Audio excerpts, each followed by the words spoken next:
이번 주에 토라 포션의 이름은 에모르, 말하여 우리는 하나님 나라의 제사장으로 부르심을 받았습니다. 그래서 레위기는요, 하나님 나라의 제사장들이 어떠한 삶을 살아갈 것인가, 그리고 어떠한 말을 할 것인가, 너희들은 선택하여라. 세상의 말과 너희들의 감정의 말과 너희들의 뜻에 대한 말을 하는 자가 아니라 하나님의 말씀을 선택하는 자가 되어야 한다. 그래야지 거룩한 제사장의 삶을 살아낼 수가 있는 것입니다. 자, 우리는 예수와의 피로 말미암아 하나님 나라의 제사장으로 부르심을 받았죠. 그래서 우리의 입술 가운데는 에모르, 하나님의 말씀을 두어야 하는 것입니다. 그래서 우리가 신앙생활을 하면서 내 입술 가운데 내 감정의 어떠한 말에 중요시하고 내 생각을 중요시하고 내 뜻을 중요시한다. 그러면 그 사람은 하나님의 말을 담당하고 있는 거룩한 제사장이 아니라 본인이 주인된 삶을 살아가게 되어지는 것이겠지요. 그래서 이 땅에 하나님의 나라가 완성되어지면 그 사람은 거룩한 제사장의 직분을 감당할 수 있을까요? 없을까요? 없겠죠. 예수와가 이 땅 가운데 오심으로 인해서 이 땅은 하나님의 나라가 이루어질 것입니다. 그 하나님의 나라가 이 땅에 임하게 되어졌을 때 하나님은 우리를 거룩한 제사장으로 부르신다라고 말씀해 놓으셨죠. 그렇다면 우리는 어떠한 말씀을 가지고 제사장 훈련을 해야 합니까? 레위기. 그래서 레위기는 어려운 하나님의 말씀이 아니라 제사장 훈련하는 방법을 배울 수 있는 책이다. 단락 1번 레위기 21장 1절의 말씀 같이 한번 읽어보겠습니다. 시작. 여호와께서 모세에게 이르시되 아론의 자손 제사장들에게 말하여 이르라. 그의 백성 중에서 죽은 자를 만짐으로 말미암아 스스로를 더럽히지 말려니와. 아멘. 자, 말하여 히브리 원어를 보니까 에모르입니다. 그 의미는요, 적어놔 주십시오. 하나님의 말씀을 성령님의 조명하심을 통하여 깨닫는 것을 의미한다. 하나님의 말씀을 누구의 조명하심을 통하여? 성령님의 조명하심을 통하여 깨닫는 것을 의미합니다. 또 다른 말하여 히브리 원어는 다바르이며 이 의미는 하나님의 말씀을 무엇으로 아는 것이냐면 문자적으로 적어놔 주십시오. 문자적으로 안다. 아론의 두 아들들은 문자적으로 하나님의 말씀에 대해서 알고 있었어요. 거룩한 불로 예배드려라. 왜냐하면 그 하나님을 예배하게 되어졌을 때 초자연적인 하나님의 임재와 능력을 그 두 아들이 경험했거든. 그 하나님이 말씀하시는, 야, 너희들 거룩한 성령의 불로만 예배를 드려야 돼. 거룩한 불로만 예배를 드려야 돼. 다른 불로 예배 드리면 안 돼. 문자적으로는 알아요. 그런데 무엇으로는 알지 못합니까? 에모르, 성령님의 조명하심을 통하여서 알아야 되는데 그냥 너무 쉽게 그 영역의 말씀을 지키지 않게 되어져서 아론의 두 아들이 죽게 되어지는 것입니다. 그제야 아론은 다른 불로 제사 드리지 말라는 무엇을 깨닫게 되어집니까? 하나님의 말씀.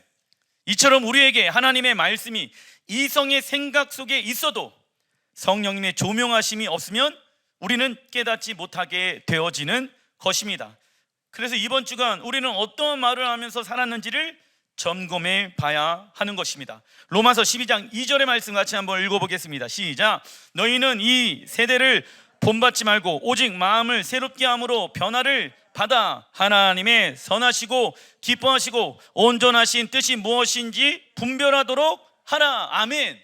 자, 이 말씀은요 사실 레위기에 나와 있는 말씀이에요. 그런데 자, 여러분들, 오직 마음을 새롭게 함으로 변화를 받아. 우리의 마음을 새롭게 변화시키는 주체는 하나님이실까요? 나일까요? 그 마음을 새롭게 변화시키기 위해서는 내 마음 가운데 내 생각과 내 뜻과 내 의를 내려놓고 누구의 뜻을 내 마음 가운데 받아들여야 합니까? 하나님의 말씀을 내 마음 가운데 받아들여야지 내 마음을 새롭게 변화시킬 수가 있는 것입니다. 할렐루야. 예를 들어서 이런 거예요. 부부싸움을 했어. 내 마음이 상했어. 그런데 하나님이 나에게 어떠한 말씀을 하셨어. 먼저 손을 내밀어라. 그런데 내 마음이 어려워. 그런데도 불구하고 하나님 말씀에 내 순종하겠습니다. 이것은 그 자신의 마음을 새롭게 변화를 받는 시간들을 지금 갖고 있는 거예요. 하나님의 통치와 다스림이 그 사람의 생각과 마음 가운데 지금 있게 되어지는 것입니다. 왜요? 나에게 있어서 중요한 것은 나의 자존심이 아니라 하나님이시기 때문에. 우리는 어떻게 하면 마음을 새롭게 함으로 변화를 받을 수 있을까요? 먼저 자기를 부인해야 합니다. 적어놔 주십시오. 먼저 누구를 부인해야 합니까? 자기를 부인해야 합니다. 이는 육신의 종노릇 하는 나를 예수와의 십자가의 죽인 자로 여기며 살아가고 하나님의 말씀으로 자신의 삶을 교정해 나아가는 것을 말하고 있는 것입니다. 즉 성령님의 조명하심을 받기 위해서는 먼저 마음을 새롭게 변화를 받아야 하는 것이지요. 그래서 마음을 새롭게 하는 것은 누구의 목입니까? 우리의 목입니다. 예수님께서는 마음을 무엇으로 비유하고 계십니까? 밭으로 비유하고 계신다. 자, 길가에 있는 마음의 밭은 같이 한번 읽어보겠습니다. 시작. 세상으로 가득 찬 마음이며 딱딱하고 냉랭한 마음을 의미합니다. 세상에 집에 떡이 있는 거야. 그래갖고 마음이 그냥 온통 세상 가운데 집중되어져 있는 사람, 그 사람의 마음의 밭은 어떻게 되어져 있습니까? 길가에 있는 마음의 밭이 되어지는 거예요. 내일 이 일이 있는데 어떡하지? 하나님의 말씀이 선포되어져 가고 있는데 그 말씀의 씨앗이 나의 마음 가운데 밭 가운데 심겨져야 되는데 내일 일을 걱정하고 염려하고 근심하게 되어져. 그 사람의 마음의 밭은 지금 어떻게 되어져 있습니까? 길가에 있는 마음의 밭이 되어져 버리는 거예요.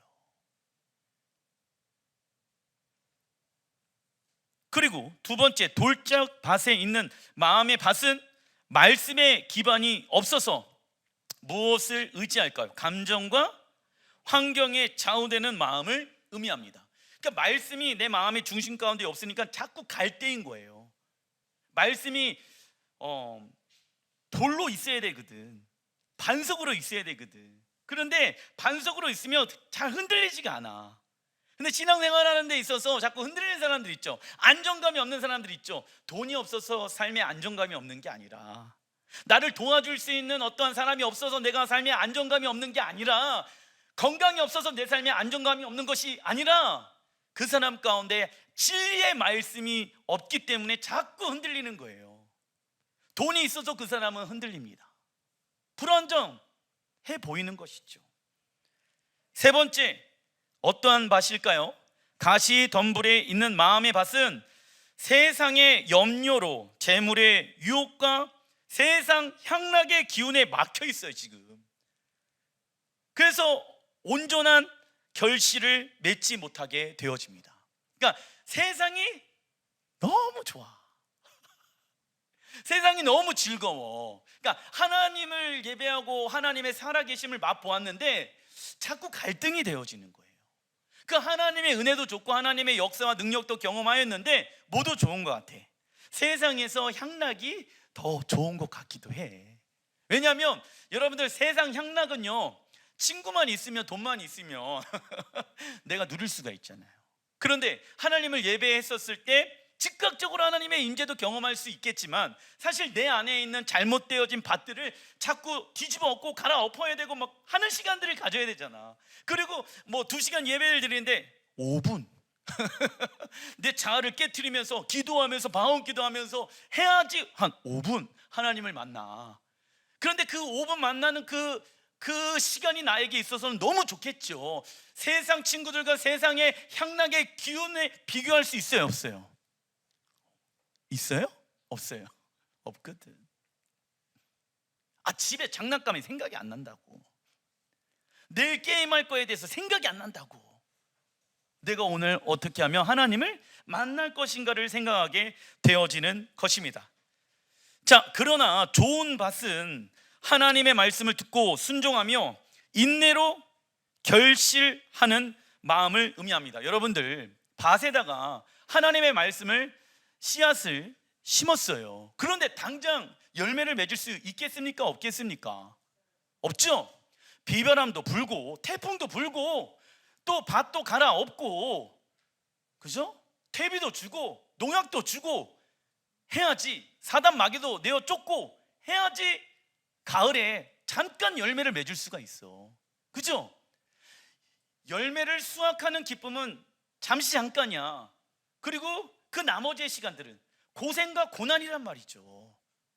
그런데 왜 우리가 고생하고 고난 가운데 있으면서 왜 좋은 밭으로 마음을 유지해야 될까요? 구원의 열매를 맺기 위한 것입니다. 할렐루야. 그래서 애통하는 자는요, 부드러운 마음을 소유하게 되어집니다. 왜? 단단한 마음을 없애달라고 하나님 앞에 기도하니까 애통할 수밖에 없는 것 아니겠습니까? 에스겔 36장 26절에 읽어보겠습니다. 시작. 새 영을 너희 속에 두고 새 마음을 너희에게 주되 너희 육신에서 굳은 마음을 제거하고 부드러운 마음을 줄 것이며. 자, 우리의 마음 가운데 굳은 마음을 제거하라, 하나님 말씀하십니다. 굳은 마음을 소유한 사람은 하나님의 말씀과 이웃의 말에 무엇부터 합니까? No, 싫어요, 안 해요, 이것부터 말합니다. 그리고 굳은 생각이 맞다라고 주장합니다. 반대로 부드러운 마음을 가지고 있는 사람들은 하나님의 말씀에 무엇을 합니까? 예스, 예 주님, 순종하겠습니다. 그리고 자기를 부인하며 자기 십자가를 짊어매고 자신과 다른 생각을 가지고 있는 사람들과 연합하는 것을 어려워하지 않습니다. 그렇다면 우리는 언제까지 이 애통함의 마음을 유지해야 합니까? 계시록 21장 4절의 말씀입니다. 읽어보겠습니다. 시작. 모두는 눈물을 그 눈에서 닦아 주시니 다시는 사망이 없고 애통하는 것이나 곡하는 것이나 아픈 것이 다시 있지 아니하리니 처음 것들이 다 지나갔음이러라. 아멘. 지금 이 땅에 있는 처음의 것들이 다 지나가는 거예요. 우리는 이 땅 예루살렘에 하나님의 나라가 완성되어질 때까지 애통한 마음을 가지고 기도와 복음의 씨앗을 계속 뿌려야 하는 것입니다. 그리고 신랑 예수와께서 하나님의 나라의 완성을 위해 믿음으로 살아간 모든 이들의 수고와 눈물을 닦아 주실 것이며 사망과 고통이 없는 하나님의 나라로 우리를 인도하실 것입니다. 이때까지 무엇을 잘 관리해야 합니까? 마음의 밭을 잘 관리를 해야 합니다. 아무리 좋은 땅이라고 하더라도 관리가 되어지지 않은 땅은 좋은 열매를 맺을 수가 없습니다. 단락 2번, 레위기 21장 4절의 말씀 읽어보겠습니다. 시작. 제사장은 그의 백성의 어른인즉 자신을 더럽혀 속되게 하지 말지니라. 아멘. 자, 제사장은 그의 백성의 무엇이라고 말씀하고 있습니까? 어른이다. 신앙생활하는 데 있어서 여러분들, 크게 세 가지의 나이가 있지요. 어린아이, 청년, 아비의 신앙을 가지고 있습니다. 그래서 여러분들, 신앙생활을 하는 데 있어서 1, 2년 정도는 어린아이의 신앙 가운데 있을 수도 있습니다. 그 어린아이의 신앙 가운데 있는 사람들은요, 하나님의 은혜와 하나님의 임재와 하나님의 사랑을 계속 경험하게 되어집니다. 그러나 부모의 마음을 알려면은 그 아이의 몸은 성장해야 합니다. 부모에게 있어서 가장 큰 걱정거리가 뭔지 아십니까? 아이가 자라나지 않는 거예요. 동일한 문제 때문에 계속 넘어지고 쓰러진다라고 하면은 그것이 우리 하나님 아버지 마음을 어렵게 하는 것일 수도 있다. 그리고 청년 신앙은요, 이제는 좀 컸거든. 자기의 신앙을 지키는 사람인 거예요. 영적 전쟁을 한다 못한다? 해요. 그리고 사단과 하나님의 말씀을 가지고 싸우기 시작합니다. 물론 쓰러질 때도 있고 넘어질 때도 있습니다. 그러나 계속해서 그 하나님의 나라를 위해 살아가게 되어진다. 영적 아비는요, 영적 아비는요, 하나님의 뜻을 분별하기 시작합니다. 자녀들에게 어떠한 하나님의 말씀을 전할 것인가를 알고 있기 때문에 그 하나님의 말씀을 통하여서 예언하기 시작합니다. 왜? 젖을 먹이는 자이기 때문에. 하나님은 제사장을 이스라엘 백성들의 어른이라고 말씀합니다. 어른은 지도자를 의미하며 이스라엘 백성의 모델이 되는 자입니다. 여러분들의 가정과 직장과 교회에서 모델링이 되어야 한다. 왜? 하나님은 여러분을 제사장으로 부르셨기 때문에. 나는 어른이다. 아시겠죠? 그러나 제사장이 타락하게 되어지면 누구도 타락하게 되어집니까? 백성들도 타락하게 되어집니다. 그래서 제사장의 역할은 크게 세 가지의 역할을 하게 되어집니다. 첫 번째는 성전에서 하나님을 섬기는 무엇일까요? 예배자입니다. 제사장의 직분 중에 하나가 하나님을 섬기는 무엇이다? 예배자. 두 번째, 백성들에게 하나님의 무엇을 가르치는 자일까요? 말씀을 가르치는 자. 적어놔 주십시오. 히브리 언어로 야라, 정한 것과 부정한 것을 분별하는 것을 가르친다. 그래서 여러분들 정한 것과 부정한 것, 하나님이 원하시는 것과 원하지 않는 것을 여러분들이 가르침을 받아야 하는 것입니다. 이러한 말은, 이러한 생각은 세상의 말입니다. 그래서 그러한 말을, 그러한 생각을 해서는 안 됩니다. 분별하는 거예요. 세 번째, 백성들의 분쟁을 무엇을 통하여 판결할까요? 하나님의 말씀대로 판결하는, 적어놔 주십시오. 재판관의 역할을 하게 된다. 그러나 만약 제사장이 하나님에게 중심이 있지 아니하고 세상의 관점으로 살아간다라고 하면 온전한 재판을 행할 수가 있을까요? 없을까요? 없습니다. 그래서 제사장은 하나님을 가까이 해야 하며 더욱 어떠한 것을 하나님이 요구하실까요? 철저한 정결과 거룩을 요구하시는 거예요. 그리고 제사장은 오직 어떠한 입장만을 가져야 할까요? A라는 사람의 입장이 아니라, B라는 사람의 입장이 아니라, 본인의 기준의 입장이 아니라, 적어놔 주십시오. 하늘의 입장만을 가져야 합니다. 이처럼 하나님은 우리를 예수와 멜기세덱의 반차를 통하여서 거룩한 제사장으로 불러주셨으며 어떠한 것을 풀어내는 자로 불러주셨습니까? 하늘의 계시를 풀어내는 자로 불러주셨다. 그래서 우리는 어떠한 신앙까지 성장해야 합니까? 어른 신앙까지 성장해야 합니다. 목사님, 나 그냥 이대로가 좋아요. 나한테 성장하라고 얘기하지 마세요. 진짜 이렇게 대놓고 얘기하신 분들이 계셔요. 간혹가다. 나 지금이 좋아. 그러니까 더 이상도 이하도 얘기하지 말고 그냥 딱 요 정도로만 내가 신앙생활을 하겠습니다. 건들지 마세요. 내 마음대로 할 거예요. 진짜 그렇게 얘기하신 분이 계셔요. 그럼 제가 뭐라고 얘기하냐면, 죄송한데요, 신앙의 성장이 없으면 영과 혼과 육체가 질병이 됩니다. 그러시면 안 됩니다. 신앙생활을 인본주의 관점으로 자꾸 해석하고 받아들이면 안 되게 되어, 신앙생활의 횟수가 많은데도 불구하고 자라나지 않는 이유는 하나님의 말씀을 몰라서가 아닙니다. 복음의 능력을 삶 가운데 무엇하지 않기 때문일까요?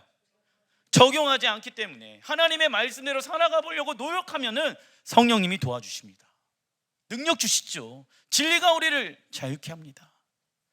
그래서 이번 주간 하프타라 예언서가요, 에스겔 44장의 말씀이죠. 자, 우리 교회가 토라 포션하면서 너무 풍성한 것이 무엇이냐면, 하나님의 말씀이 분리되어져 있는 것이 아니라 토라 포션, 예언서, 하프타라, 신약, 브리타 하타샤 연결되어지는 거, 이렇게. 그래서 하나의 말씀을 묵상하면요, 신구약을 다 하나로 볼 수가 있게 되어집니다. 이번 주 토라 포션의 예언서의 말씀은 에스겔 44장의 말씀인데 23절, 내 백성에게 거룩한 것과 속된 것을 구별을 가르치며 나와 있죠. 여러분들, 제가 거룩한 것은 이것입니다, 속한 것은 이것입니다, 제가 말씀을 통해서 여러분들에게 계속 이야기해 드리고 있죠. 목사님, 예수님 통해서 우리는 거룩하게 되어졌는데 나만 거룩하면 됐지, 우리의 어떠한 행동이 거룩한 것과 거룩하지 않은 것을 분리시킬 필요가 뭐가 있어요?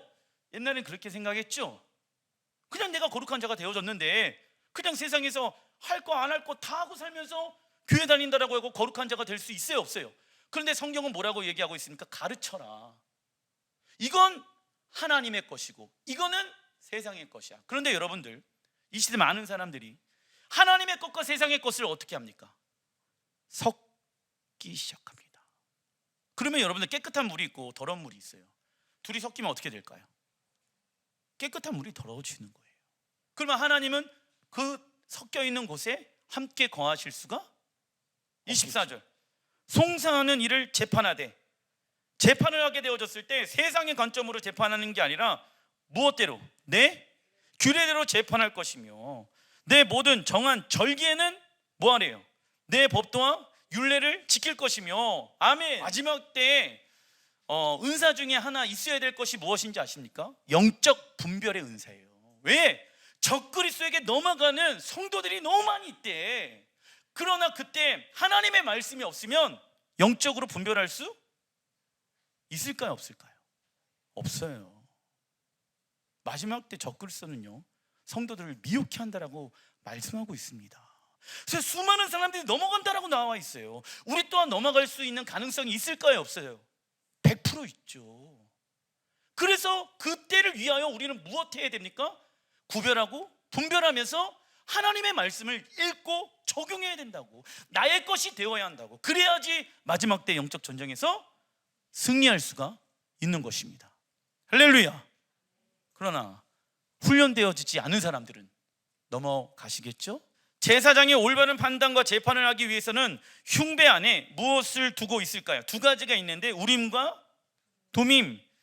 우림은 이제 빛들을 얘기하고 도밈은 온전한 것을 얘기하고 있습니다. 그래서 글씨가 쓰여져 있어요. 그래서 제사장은 이스라엘의 중요한 결정을 내려야 하기 때문에 나는 빛 가운데 있는가, 나는 온전한 상태 가운데 있는가를 날마다 점검해야 했습니다. 우리는 예수야를 통하여 제사장의 부르심을 받게 되어졌습니다. 그런데 어떤 이는 자신이 중요한 결정을 내릴 때 나는 빛 가운데 있는가, 나는 온전한 상태 가운데 있는가를 먼저 점검하는 것이 아닌 무엇을 통하여 선택하려고 합니까? 육체가 원하는 것을 선택하려고 한다. 이렇게 하면 돈 잘 벌까? 저렇게 하면 성공할 수 있을까? 온전하고 빛 가운데 내가 하나님의 말씀을 통하여서 어떠한 것을 선택하는 것이 아니라 육이 원하는 것을 통하여 선택하면 안 되는 것입니다. 그리고 자신이 원하는 결과가 나오지 않을 때 하나님을 원망하게 되어지죠. 이처럼 우리 안에 빛과 온전함이 없을 때에는 어떠한 판단과 결정을 해서는 안 됩니다. 그래서 우리가 무언가를 결정하는 순간이 오게 되어지면 먼저 자신의 삶을 무엇으로 점검해야 합니까? 하나님의 말씀으로 점검해 봐야 한다.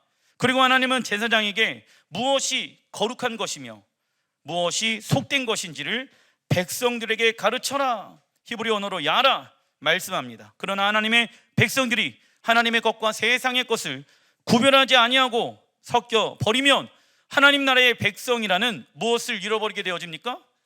정체성을 잃어버리게 되어진다고. 이처럼 교회를 다닌다고 해서 모든 이가 하나님의 자녀가 아니라 세상 사람들과 삶의 방식이 다르기 때문에 하나님의 거룩한 자녀가 될 수 있는 것입니다. 그리고 정한 것과 부정한 것을 분별하는 것을 가르쳐야 한다. 그래서 하나님의 나라의 제사장으로 부르심을 받은 이들은 규례와 말씀을 배워서 아는 자가 되어야 하며 삶을 통하여서 하나님의 뜻을 분별하는 삶을 살아가야 하는 것입니다. 작은 1번 레위기 22장 32절의 말씀, 그 말씀이 나와 있지요. 읽어보겠습니다. 시작. 너희는 내 성호를 속되게 하지 말라. 나는 이스라엘 자손 중에서 거룩하게 함을 받을 것이니라. 나는 너희를 거룩하게 하는 여호와요, 너희의 하나님이 되려고 너희를 애굽 땅에서 인도하여 낸 자니 나는 여호와이니라. 아멘.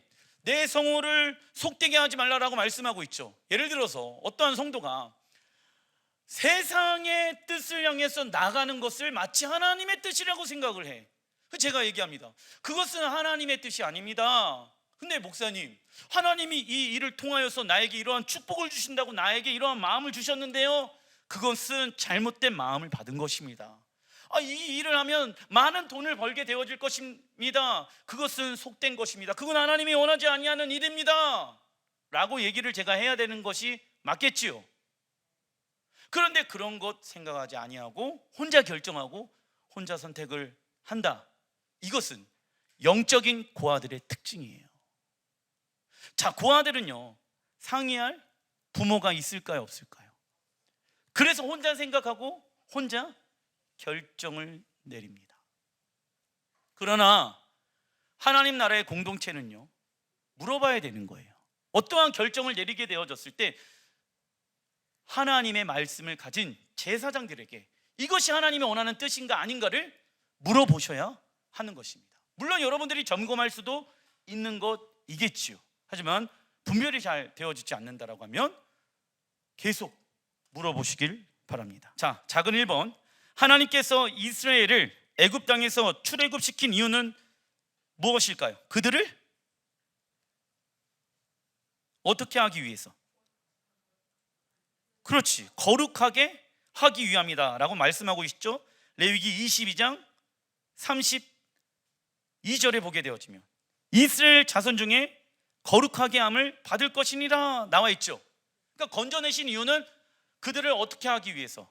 거룩하게 하기 위해서. 자, 그러면 예수와의 피로 말미암아 우리가 거룩하게 되어졌죠. 그런데 거룩한 삶을 살아가야 돼. 그러려면 하나님의 말씀에 의해 살아가야 하는 것입니다. 이것이 거룩한 삶이에요. 예수와는 주기도문을 통하여 하나님의 이름이 거룩히 여김을 받아야 한다라고 이야기하고 있습니다. 이것을 히브리 언어로 뭐라고 했냐면, 읽어보겠습니다. 카도시 하셴, 카도시 하셴. 카도시는 거룩이고 하셴은 이름이에요. 거룩하신 여호와의 이름. 그래서 우리의 말과 삶으로 하나님의 크심과 영광과 그의 영화로운 속성들을 반영함으로써 우리는 하나님의 이름을 높일 수 있습니다. 그러나 우리가 하나님의 말씀에 불순종하는 모습을 통하여 어떠한 이름이 떨어질 수도 있을까요? 하나님의 명성, 이름이 땅에 떨어질 수도 있는 것입니다. 그래서 여러분들 말씀에 근거하여서 어떠한 결정을 내려야지 되는 것입니다. 참고로 이번 주 오멜개수의 기간에는 하나님의 어떠한 성품을 배워야 합니까? 승리의 성품 적어놔 주십시오. 승리의 성품, 히브리 언어로 네짜으, 승리란, 읽어보겠습니다. 시작. 내가 죽고 주님이 내 안에 살게 하는 것입니다. 우리가 예수를 믿고 구원이 시작되어지면 우리는 무슨 전쟁 가운데 참여하게 되어집니까? 영적 전쟁 가운데 참여하게 되어집니다. 그리고 예수와의 복음의 능력을 통하여 잘못된 삶의 영역을 처리하고 성장하게 되어집니다. 그러나 많은 이들이 무엇을 점령하지 못하고 쓰러지는 것을 보게 되어질까요? 영적인 고지 적어놔 주십시오. 영적 고지를 점령하지 못하고 쓰러지는 것을 보게 되어집니다. 이 영적 고지를 점령하는 것은 쉬운 일이 아닙니다. 조금이라도 영적으로 방심하게 되어지면 사방에서 공격이 들어오기 때문입니다. 하나님은 제사장에게 여호와의 절기, 히브리 언어로 모에드, 하나님께서 정해신 약속의 시간들을 거룩한 성회로 백성들에게 선포하라고 이번 주간 말씀하고 계십니다. 거룩한 성회, 히브리 언어로 뭡니까? 미크라. 그 뜻은요, 읽어보겠습니다. 시작. 하나님의 거룩한 백성을 불러 모으는 것입니다. 그래서 여러분들 거룩한 성회로 사람들을 모으는 거야. 제가 하려고 하는 게 이거예요. 여호와의 절기 때 우리가 예루살렘에 못 들어가는 사람들도 많이 있잖아. 그러면 여기에서 같이 장막절도 보내고 같이 밖에서 텐트도 만들어 보고 장막도 만들어 보고 그리고 또 유월절 세대로 음식도 만들어 보고 성회로 모여라. 너희들만의 성회가 아니라 다른 성회가 아니라 여호와의 절기라는 이름의 성회로 모여라. 미크라. 목사님, 아무도 안 모일 것 같은데요. 모이게 하는 건 하나님이에요. 그걸 선포하는 거는 우리가 해야 되는 거야. 우리가 알리는 거예요. 우리가 문을 두들겨야 해야 되는 거예요. 우리가 알려줘야 되는 거예요.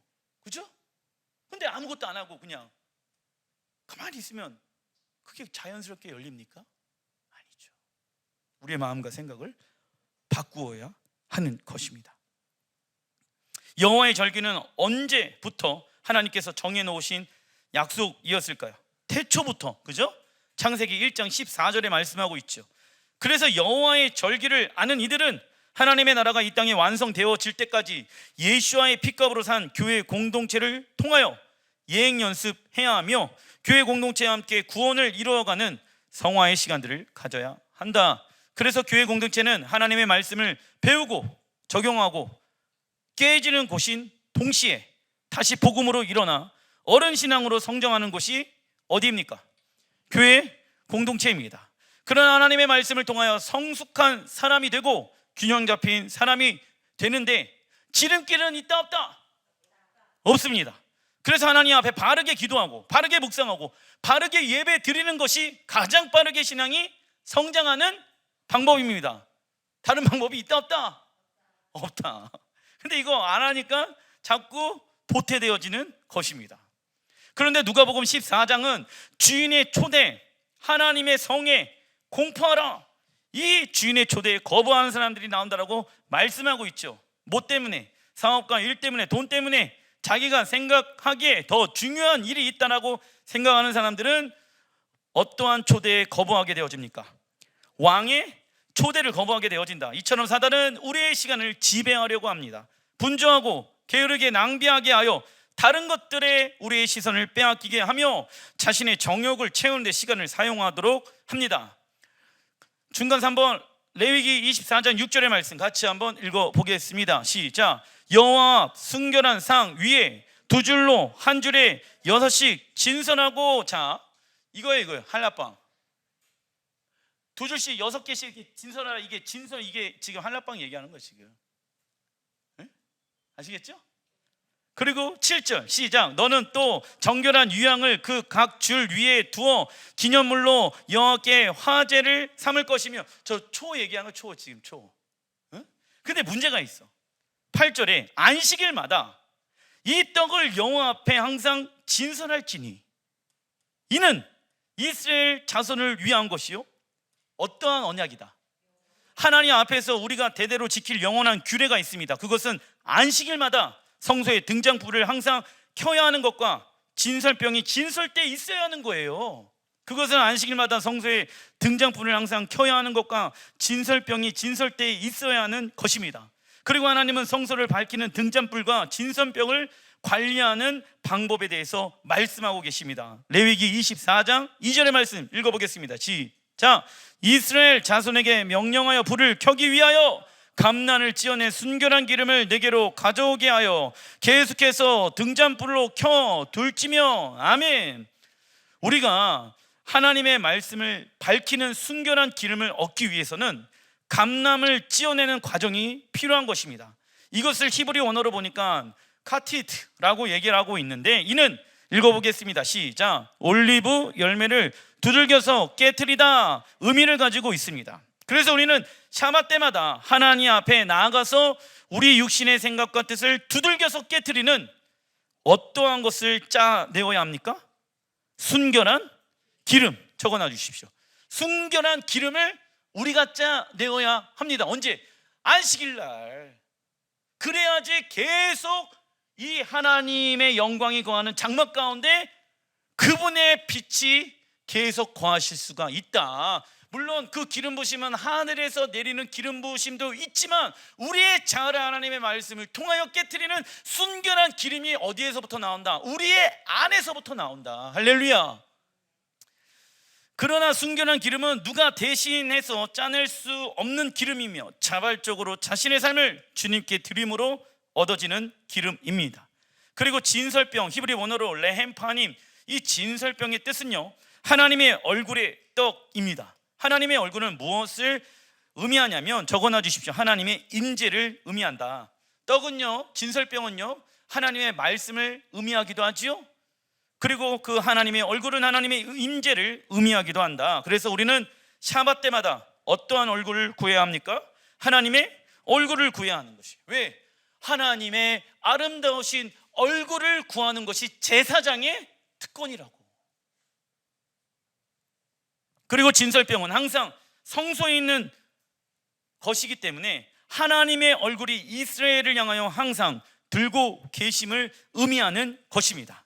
하나님의 얼굴이 우리를 향하게 되어졌을 때 우리에게는 무엇이 임하게 되어집니까? 참된 은혜와 평강이 임하게 되어집니다. 기도하겠습니다.